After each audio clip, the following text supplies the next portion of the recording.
Mini episode 392 of the FDH Lounge is brought to you by TV Howl, your home on the web for coverage of today's television scene and a look at the history of the medium as covered by big-time TV critic Adam Buckman. Follow them on the web at tvhowl.com. The FDH Lounge. You want to schedule your life around it. A long time ago, on a gloomy, wet Cleveland spring night, two men stand alone amidst the late-night drizzle. Their voices echo across the vacant station parking lot as they debate the merits of the great American radio show that have been missing for far too long. On that night, an idea was born. That idea became the FDH Lounge.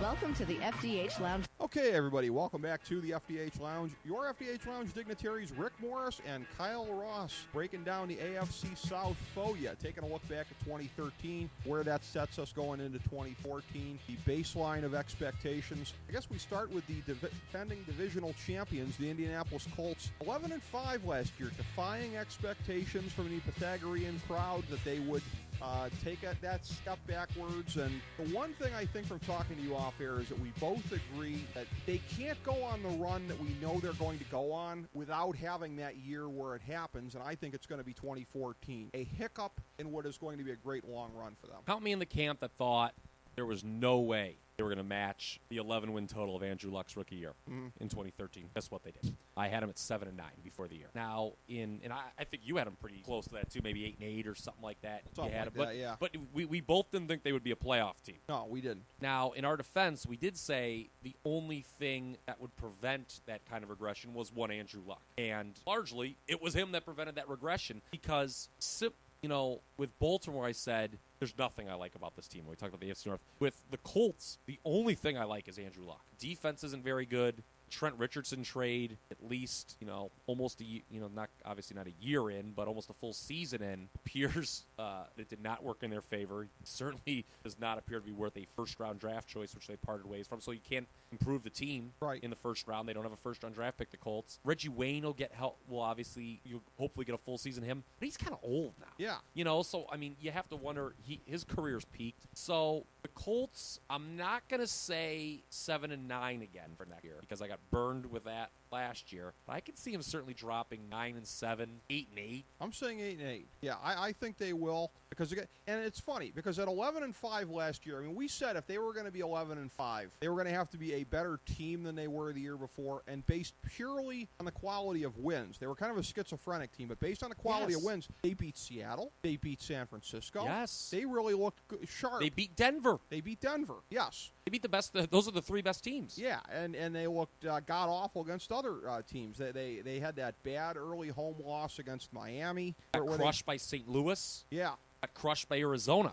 So here's the thing. Their 11-5 last year was better than the 11-5 the year before, but not so much that it wasn't lucky. It was still a lucky 11-5. Yeah. Well, let me jump in there. Yeah. The point differential is what every person from the analytics crowd circled why they were going to drop off last year. Yeah. If you remember, it was, I believe, now I'm talking about the 2012 Colts, Luck's rookie season. The Colts had the worst point differential for an 11-win team in NFL history. Right. So that's why everyone's like, well, they won't win 11 here. Right. It was a win. It was a point differential that was more indicative of a 7-9 team. Well, now this year, this past year, the point differential was a lot better.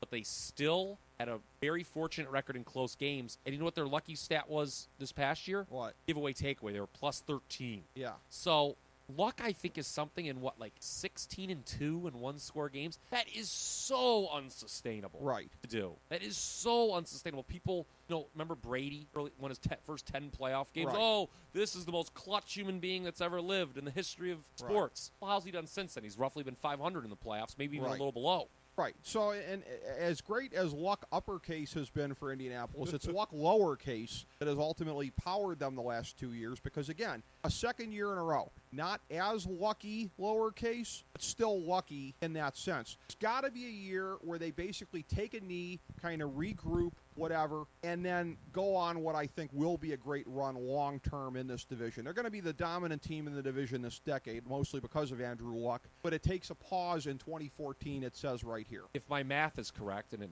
isn't always, but I'm only counting to 7 here, so I hope it would be. 6-1 in games decided by 8 points or less in Indianapolis last year. again, these kind of numbers just suggest that regression's in order, and if it doesn't, it's going to be because Andrew Luck carries them. Yeah, but I just there are limits. What do you like?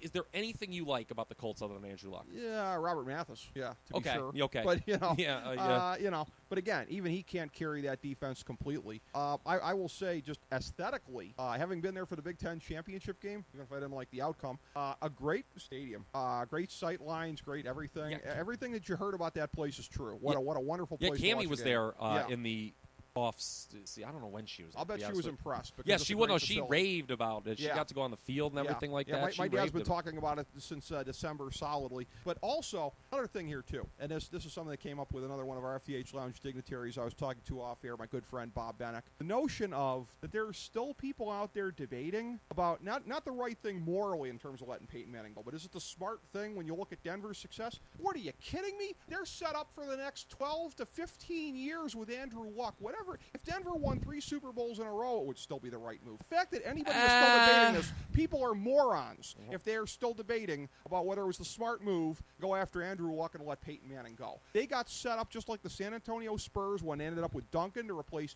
David Robinson. There is no question they did the right thing. I agree with you. Yeah. I tend to side with the youth movement. Yes. I was with Green Bay. Yeah. With Green Bay, I was totally in the Aaron Rodgers camp when they got rid of Brett Favre. And we were right. Yes, but let's be fair. Yeah. While we agree with ourselves very well, very much, both of those teams, Green Bay with Favre and Indy with Peyton Manning, were holding their breath there for a while. Nothing in life's guaranteed. I know, but it's the smart but here's the thing. Move. Here's the thing. If anyone's arguing it now, what Indianapolis did was wrong, right? I think that crowd diminished exponentially with the Denver Super Bowl loss. Had Denver won the Super Bowl this past year, I think you can have that debate because ultimately winning a Super Bowl is what it's all about. Unless Peyton Manning becomes a cyborg who's going to play until 2025, then they there is no debate. No, look. I totally agree with what Indianapolis did. I'm just saying it would have been a tougher point to prove had Denver won the Super Bowl. Same thing with Favre in Minnesota, but of course, as you know, Brett Favre would then go out and for the third time in his career single-handedly cost a team a playoff game. Yeah, that's exactly with how that the worst one interception I've ever seen. I didn't know it was going to be as much devil's advocate from you when I made that point, but that's what makes this interesting. Yeah, to me, it's a no-brainer. I'm just playing the role of some unnamed sports fan here. Internet troll. Yes. No, don't you think? I mean, you're right. Even I still would have been on the Colts and Luck side even if had Denver won the Super Bowl, but I'm just saying it would have been a harder point to make. But, I mean, the odds are, if you look at it, that Luck is, and again, nothing's guaranteed. I got to think Luck's probably good for at least 2 titles in the next 12 to 15 years there. That's a lot. Winning 2 Super Bowls is a lot. Who wins 2 Super Bowls? Doesn't he? Peyton Manning hasn't won 2 Super Bowls. Yeah, but doesn't he look like he could be on the level of Brady out of the I have him as the 5th best quarterback in the league. Okay, now. Yeah. I mean, that's what I'm talking about. I mean, Russell Wilson's halfway there to get into. He's certainly on a level of Russell Wilson. Oh yeah, he's better than Russell Wilson. Yeah. Russell Wilson just got a lot better talent surrounding him. Exactly.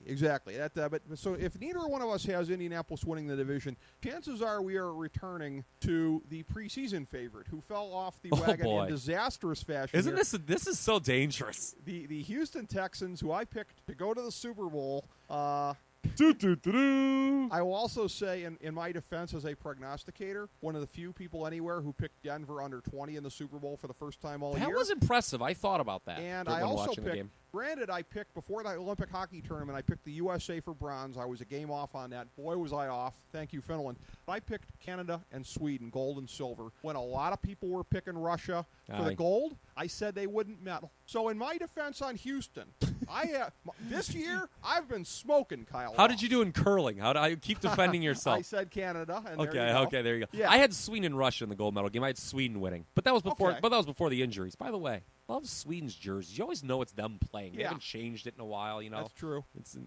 In your defense, that was before what's-his-nuts, Backstrom gets suspended for antihistamines. Yes. Thank you, International Olympic Committee. I also like Sweden's politics. I know you like that, the cradle-to-grave welfare state. But so while I was off on Houston last year, Isn't that a DMX movie? Yeah, I think so. I've certainly turned the corner this year on my predictions and what I'm saying. So that's why you can believe me, everybody. When I say Houston will win the division in an 8-8 tie with Indianapolis, they will win the tiebreaker. They will bounce back. as I said at the end of last year, it might have reeked of self-justification, but as I said, Houston was the best 2-14 team in the history of sports. There is no team in history that, again, has had a defense like what they've had. So much of it came back to the quarterback play. Matt Schaub, the wheels fell off. I think he's never been the same physically since having that foot injury. You had a little bit of a Case Keenum boomlet there, but I think people saw that wouldn't sustain itself. They did not make the case for Keenum. They did not. Here I am doing a show with the New York Post. Who knew? But, I think Colts out of luck. Yeah. That's awesome. Tennessee trying to be Titan of division. Jaguars roar. Yeah. We could do this all day, clearly. Clearly the greatest tabloid headline of all time was when the insane rapist escaped from the... I'm very scared where you're going with this. Escaped from prison, and the headline was Nut, Bolts, and Screws. Yeah. This is from like the 1920s. Okay, I was going to say. I was like, that is maybe the greatest tabloid headline ever. But, the Houston Texans, again, I am presuming that Bill O'Brien is going to have somebody competent under center. They're the kind of team that, again... I liked that hire. Yeah, it was a very good hire. They did a good job on that, even if Frank Solich owned him when he was at Penn State. We remember that very well, don't we? Frank Solich actually should have been Big Ten Coach of the Year in 2012 if you go by the premise of to be the man, you got to beat the man. But I think it would have transferred. Don't you think so, Kyle? No, I don't think that. Okay. Well, I tell you what I do like, though, is what? what Bill O'Brien said out the door about the Joe Paterno fans. Oh, yeah. Yeah, I mean, he was not... Bill O'Brien, not happy in Happy Valley. Yeah. New York Post again. Yes. Bill O'Brien going Hogan 96 bash with you people can stick it, brother, on his way out the door. I just think, again, I don't know if Houston is going to take a quarterback with that pick or if they're going to take Clowney. They probably should. If they don't, they're going to go get one from the outside who will at least be competent, if not great. I think that's enough to put them at 8-8 because they have the makings of a playoff team aside from quarterback, all the way around. Yeah, I mean, it's interesting when you look at Houston and you look at Indianapolis. Houston, obviously have to hate what happened at quarterback to them last year. Right. It was their obvious point of weakness, which is why I think it needs to be addressed at number 1 overall. Obviously, who they pick will have a bearing on how much I think they can improve. But the last 3 years, the team that's picked first in the draft has been the most improved team in the league each year. Wow. Carolina with Cam Newton went from 1 to 6 wins. Okay. That was in a kind of a tough division, too. Then 2 years ago, the Colts with luck, obviously, the mammoth jump from 1 to 11. And then last year, you had the Chiefs go from 2 to what? They won 11 games last year, too, didn't they? Yeah, 2 to 11. So that's an average the last 3 years of an 8-win improvement per year. I'm not sure if Houston can hit that average, but I think they'll come close. I'm with you. It is going to be a dogfight between them and Indianapolis because Indianapolis is only going to regress so far and Houston can only improve so far. Yeah. But I see them battling out for the division, and I want to pick Houston to win this division. Yeah. I'm going to reserve judgment until after the draft. See who they pick. I'll come out and say it right now. I'll be honest. I'm not a huge Blake Bortles guy, but I can see Houston taking him because didn't O'Brien hire his quarterbacks coach from Central Florida on the staff? Yeah, so. There could be that could obviously work to their benefit. There's a term that I lost out that I failed on. No. Okay. There's something just to ease the transition or whatever. I think that could be good for Houston. But obviously, it was a worst case scenario in 2013 for the Texans. By the way, they lost their last 14 games, and the coach was rightly gone too. Well, it was funny. It was funny with Houston. We always said, okay, it's kind of like with Cincinnati. Okay, yeah, we know the quarterback spot's kind of limited, but I like so much else around it. But your worst fears were about Schaub and Gary Kubiak were kind of confirmed last year, and you learned that those two just weren't long the franchise, and they're now gone. A nightmarish season for them. The other two teams in the division I know we don't see being factors to any degree. In terms of records, though, and maybe this will be from kind of late runs on their part, I do see them being relatively close at 6-10, 6-10. That's where I've got Tennessee and Jacksonville. For Tennessee, that would be a game back of where they were from last year. For Jacksonville, it would be 2 games up. You and I kind of agreed off air when we were talking that why Coach Wiz, who I have a lot of regard for, would take the Tennessee OC job over Detroit when presumably he could have had either. I kind of don't know either.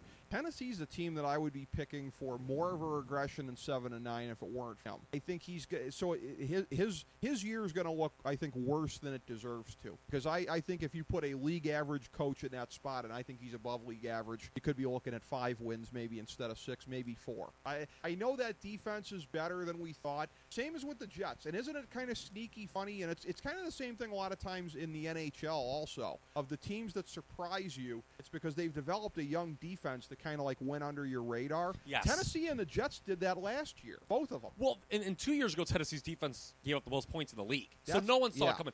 It's going to be interesting if they re-sign Werner. I know there's been some debate about that, if they're going to be able to afford it. That's huge. I'll say this. Houston, just to go back real quick, I had them at 10 wins before the year. They won 2.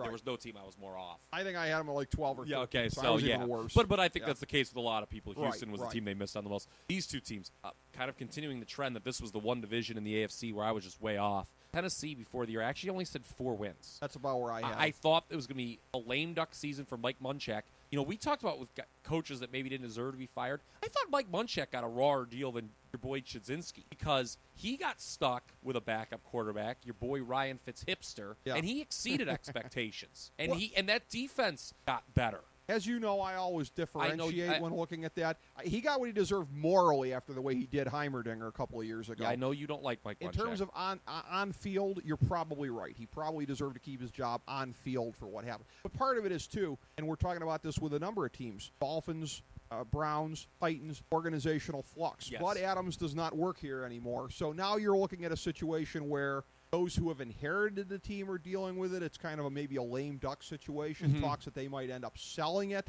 So that's what makes it kind of unsettled. And frankly, if the wheels come off, it could be like Miami, of where the internal turmoil and the questions from the front office dribble down to the locker room. That's a potential scenario. Yeah. With Tennessee, when I said 4 wins before the year was funny, in that, you know me, I always take, and I'll touch on this, Jacksonville, that the teams that are projected to be really bad typically overperform the really low expectations. Yes. So with Tennessee, I was trying to find a team that could finish with a really bad record, and I chose Tennessee, and that turned out to be foolish.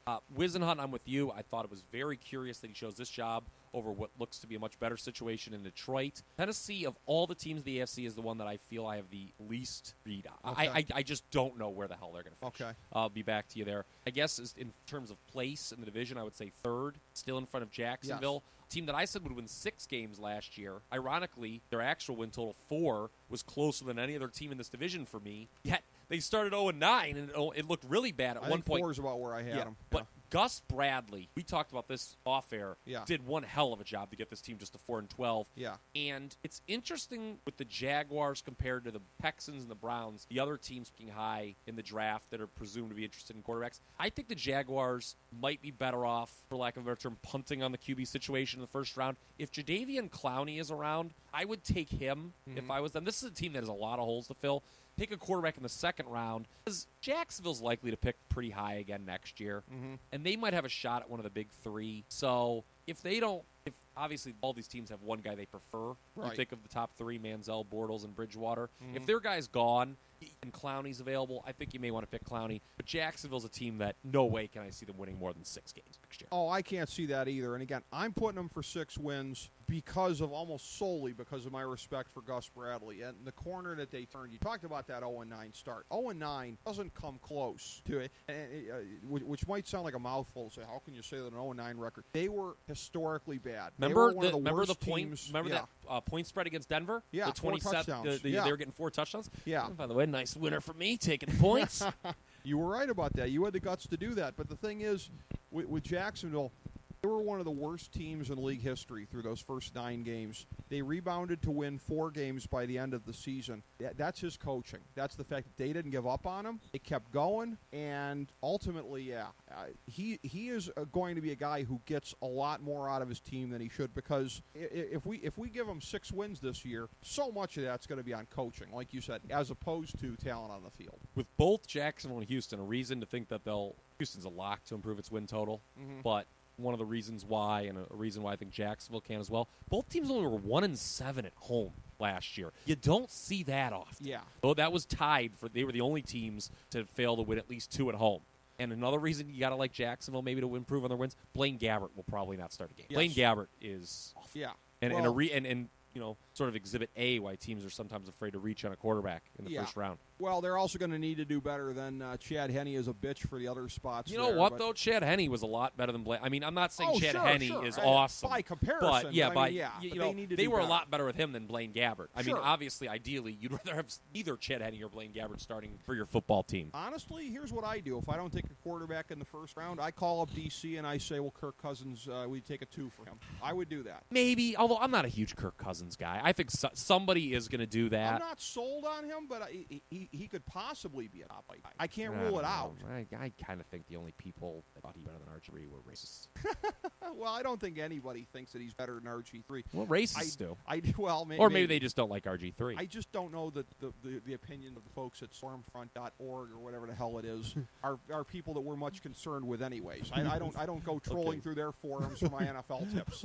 So let's not give that any more credence. I will tell you this stuff we're going to say about RG3. It is a joke right now to put him on the same level as Luck and as Russell Wilson. A freaking joke at this point. Well, I'm not laughing. Okay. So is it a joke? Yeah, exactly. Exactly. Is it a joke? Exactly. I mean, what we've seen of him in the last 12 months has kind of proved that. We haven't seen much of him. Well, exactly. Well, at least on the field. Exactly. And he did it one season in a gimmick offense. Show it to me in a real offense, and we're going to find out with Jay Gruden. And I guess we'll talk about that with DC when we get to that point. But, yeah, Kirk Cousins could be going to a team that misses out on a quarterback if it ends up being Jacksonville or somebody else. Tennessee looks like they're going to go with Jake Locker for one more Do we year. know anything about Jake Locker? Isn't he sort of getting to Kevin Cobb territory where at the beginning of every year, like, what do we know about this guy? He was a surprise early last season. I was expecting nothing. They did start well last year. They did. They were 3, but surprisingly, they were able to hold on with Fitz Hipster. Yeah. The J.J. Hickson of yes. of the NFL. Yes. I don't know. Ultimately, I think both teams are probably still looking for who they're. We know Jacksonville's still looking for who their quarterback's going to be. Tennessee may or may not be. The one thing I read, and I don't remember where, or I would give credit for this, but somewhere on the vast wild west of the internet, somebody had made the point about Whisenhunt being tough on his incumbent quarterbacks who are not named Kurt Warner. So in other words, if I were Jake Locker, I would be renting rather than owning, because you look at the history of it. Whisenhunt was running guys out of Arizona post-Warner pretty quickly. Yeah, well, Not those that he guys shouldn't weren't have. very good. Yeah, they weren't and very Locker's looks to be better than your John Skeltons and Max Halls. I always thought Matt Leinart needed more of a look than he had. I think he had like 400 yards in a game once. Although, then again, you could throw Matt Flynn back in my face if we're going to go off of one game. Yeah, I don't know. Matt Leinart spent a little too much time in the hot tub with Mick Lachey for my taste. So, I mean, but it's interesting. When Whisenhunt has had the great quarterback, not only Warner, like you referenced in Arizona, but, he was the offensive coordinator for San Diego, and Phillip Rivers went back to the old Phillip Rivers last year. So it'll be interesting to see if he can work his magic with Locker, but this could be a transition year for the Titans. It could very well. As we bring the show to a close, we would like to extend our deepest gratitude to NBC, CBS, ABC, Fox, all Clear Channel affiliates, TNT, TBS, USA, UPN, Deadspin.com, YouTube.com, YTMND.com, MySpace.com, various blogs, Fox News, CNN, CNBC, MSNBC, IamBoard.com, Billboard.com, Google.com, ESPN, ESPN2, ESPN News, ESPN Classic, NBA TV, NFL Network, Sports Time Ohio, Athlon Magazine, Comedy Central, Cartoon Network, The Boomerang Channel, QVC, BET, The Spice Channel, Steno Notebooks, Manwich, Papermate Office Supplies, waitresses, strippers, bartenders, garbage men, janitors, microwave popcorn, the writers of The Office, Scrubs, Entourage, My Name is Earl, Oz, Metalocalypse and the Boondocks, Aquafina, and the periodic table of elements.